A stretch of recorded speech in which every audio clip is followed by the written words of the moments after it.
Bismillahirrahmanirrahim. Assalamualaikum warahmatullahi wabarakatuh. Selamat pagi anak-anak. Alhamdulillah ya, hari ini kita bisa ketemu lagi dalam mata pelajaran Ibu, yaitu mata pelajaran aplikasi perangkat lunak dan perancang desain interior. Oke, hari ini Ibu akan menjelaskan materi tentang bahan material finishing interior. Kita masuk ke materi intinya ya anak-anak. Oke, bahan material finishing interior itu ada apa sih Bu maksudnya gitu. Bahan material pada desain interior yaitu bahan yang diperlukan dalam suatu desain interior. Nah, tujuannya untuk apa sih? Tujuannya itu untuk menciptakan ruangan yang indah dan menarik. Yang tadi Ibu bilang kan, pentingnya bahan material finishing interior itu untuk membuat kenyamanan gitu, untuk menarik hati dan mata gitu ya dalam satu ruangan. Nah, bahan material finishing interior itu ada apa aja sih Bu? Itu ada beberapa macam nih anak-anak. Yang pertama itu ada kayu. Nah, kayu kalian tahu kan kayu itu apa gitu. Nah, di sini Bu akan menjelaskan definisi kayu dulu. Yang pertama, kayu itu merupakan satu dari beberapa bahan konstruksi yang sudah lama dikenal di masyarakat ya anak-anak. Didapatkan dari semacam tanaman yang tumbuh di alam dan dapat diperbaharui secara alami. Jadi kayu ini dia dapatnya dari apa? Dari pohon, betul. Tapi kayu ini bisa digunakan untuk bahan konstruksi, baik secara struktural maupun untuk interiornya gitu. Lalu penggunaan kayu itu untuk apa sih? Nah, secara alami kayu memiliki bermacam-macam warna bentuk serat sehingga untuk bangunan ekspos material kayu tidak banyak memerlukan perlakuan tambahan. Jadi karena dia tuh kan bermacam-macam ya seratnya tuh dari tergantung pohonnya. Nah, jadi dia nggak perlu tuh kita corak-corak lagi, nggak perlu kita rubah-rubah lagi, tuh udah bagus gitu, udah enak dipandang gitu ya anak-anak. Lalu yang kedua itu jenisnya ada particle board. Particle board itu apa sih Bu? Nah, Ibu jelasin ya. Particle board adalah kayu olahan yang terbuat dari potongan kayu dan perekat sintetis yang kemudian dipreskan gitu ya, dan dicetak atau bisa disebut ekstrusi. Kayu ini termasuk dalam kategori kayu lapis. Umumnya ketebalan dari kayu jenis ini berkisar di bawah 3 mm. Gitu. Jadi caranya tuh dia potongan-potongan kayu itu tuh direketin gitu, ditempelin, terus dipres, ditekan banget dan dicetak gitu. Jadi nanti jatuhnya dia kayak kayu lapis gitu. Tapi dia punya tingginya tebalnya cuma di bawah 3 mm ya. Oke, tadi kan Ibu udah jelasin tentang particle board ya anak-anak. Nah, selanjutnya Ibu akan jelasin mengenai blockboard. Blockboard itu apa sih Bu? Nah, papan blockboard merupakan sebuah bahan olahan dari sebuah kayu yang dibuat dengan cara dipadatkan oleh mesin, lalu ditempelkan menjadi satu dan diberikan bahan pelapis untuk menjadi sebuah lembaran yang menyerupai papan gitu. Jadi nanti hasil akhirnya tuh dia kayak papan gitu ya.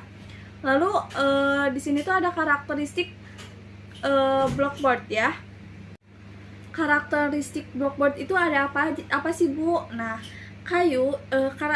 blockboard itu adalah kayu yang empuk sehingga lebih mudah diaplikasikan untuk menjadi berbagai bentuk. Dibandingkan jenis triplek lainnya, blockboard ini termasuk ke dalam yang terkuat karena proses pembuatannya memang lebih lama. Lapisan luarnya memiliki ketebalan 0,5 sampai 2 mm gitu. Jadi karena prosesnya lama, hasilnya juga berarti bagus dong. Hasil tidak akan mengkhianati proses gitu ya, anak-anak. Oke, selanjutnya ada bahan penutup lantai nih anak-anak. Bahan penutup lantai itu apa sih Bu? Nah, penutup lantai atau pelapis lantai dalam hal ini adalah material akhir yang melapisi struktur lantai dan menjadi permukaan untuk berpijak gitu.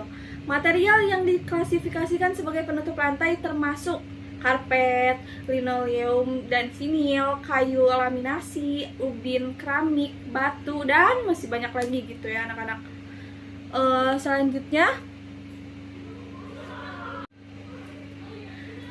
Selanjutnya itu ada fungsi dari bahan penutup lantai.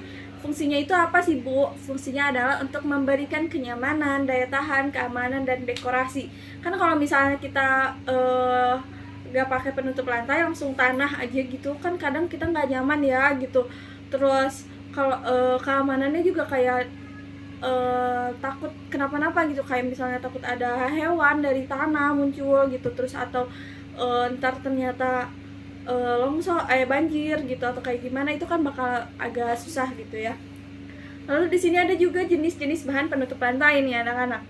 Yang pertama ada lantai keramik. Nah, lantai keramik itu dia merupakan salah satu jenis bahan penutup lantai yang banyak dipakai dan juga populer karena memiliki banyak warna, motif, ukuran, dan tekstur. Selain itu, keramik juga memiliki varian harga yang terjangkau sehingga cukup banyak diminati. Salah satu keunggulan keramik adalah tidak meneruskan panas. Jadi dia itu selalu dingin gitu ya suhunya. Dan sehingga ruangan terasa sejuk. Berikut beberapa merek yang cukup banyak digunakan untuk keramik itu. Yang pertama adalah Roman, Mulia, KIA, Platinum, dan Milan. Lalu ada juga lantai granit. Nah, lantai granit itu apa sih? Lantai granit itu dia mempunyai kualitas bahan yang jauh lebih baik sehingga akan lebih awet dan tahan lama dibandingkan yang lainnya gitu ya penggunaannya itu. Lalu hal tersebut dikarenakan apa sih? Dikarenakan lantai ini memiliki daya serap air yang sangat kecil, jadi dia nggak gampang nyerap air. Lalu kalau udah gak gampang nyerap air tuh bakal gimana Bu? Nah, pastinya dia tuh struktur bahannya menjadi lebih kuat, padat, dan tahan terhadap goresan. Jadi kan emang air kalau misalnya lama-lama dia bakal merusak ya anak-anak. Tapi kalau misalnya tahan air ya berarti tahan gitu semuanya. Nah, lalu ada lantai marmer. Marmer atau juga biasa disebut dengan marble ini merupakan batuan alam yang diambil dan dipotong sesuai dengan selera konsumen. Secara umum, ukuran marmer yang banyak kita temukan adalah ukuran slab besar. Karena marmer merupakan bahan alam, maka kekuatan dan porositasnya lebih rendah dibandingkan lantai granit. Jadi porositasnya tuh rendah gitu sama dibanding yang granit karena dia dari alam. Maka tetapi secara motif dia itu bagus banget gitu. Motif dan warnanya itu enak gitu dipandang gitu. Lalu lantai marmer ini juga punya keunggulan tersendiri, yaitu dia tidak bisa didapat dari bahan lantai lainnya karena dia kan langsung dari alam gitu ya. Lalu lantai plester. Lantai plester adalah jenis lantai yang sederhana dan memiliki harga cukup terjangkau. Untuk pengaplikasiannya mungkin sedikit lebih repot karena harus mengaci permukaan lantai hingga halus dan juga pemolesannya agar terlihat mengkilap gitu. Jadi dia sederhana dan murah gitu ya. Tapi ya agak susah aja pengaplikasiannya. Lalu ada lantai tegel. Lantai yang berjenis tegel atau ubin ini terbuat dari pasir dan campuran semen, memiliki berbagai motif klasik dan harganya terjangkau. Lantai tegel bisa dikatakan sebagai cikal bakal penutup lantai modern, tetapi seiring waktu teknologi ini juga udah ditinggalkan gitu, udah jarang ngepakai lantai tegel ini karena lalu tegel ini tergolong awet sebenarnya dan memiliki banyak variasi warna sehingga dapat dicocokkan dengan selera masing-masing gitu karena bermacam-macam. Lalu ada lantai kayu. Lantai kayu memiliki dua jenis yang berbeda nih anak-anak. Yang pertama itu dia ada lantai parket dan yang kedua itu ada lantai kayu laminating. Meski berbeda, keduanya ini terbuat dari bahan kayu sama aja gitu. Lantai parket dia merupakan kumpulan keping kayu yang dipres dan mengunci satu sama lain, jadi saling mengunci. Nah, kalau lantai kayu laminating dia adalah kayu yang diolah dan permukaannya menampilkan hasil printing. Nah, lantai kayu ini juga cocok untuk orang yang menyukai suasana alam gitu, karena kesannya kan alami ya, dari alam gitu kayu itu. Akan tetapi lantai kayu ini tidak akan tahan dengan kelembaban yang tinggi dan sedikit susah dibersihkan saat ada noda cair gitu. Jadi dia enak tapi gak tahan lama gitu.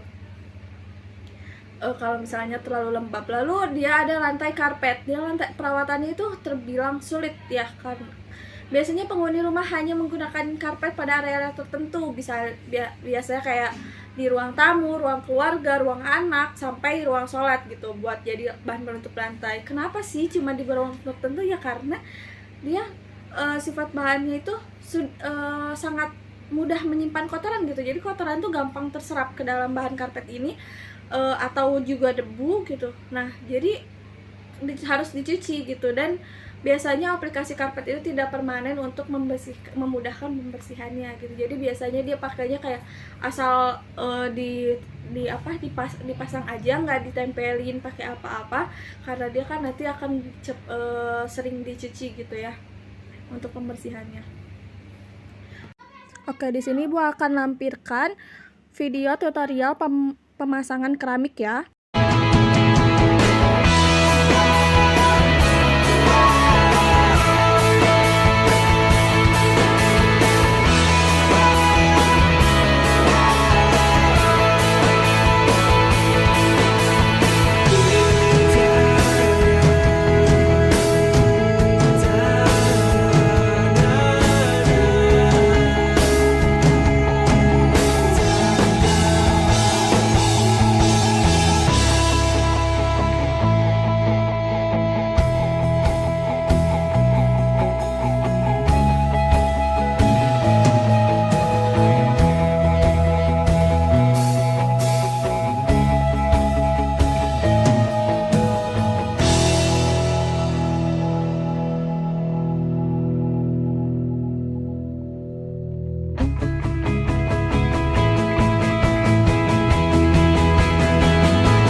Baik, sekian yang dapat Ibu sampaikan.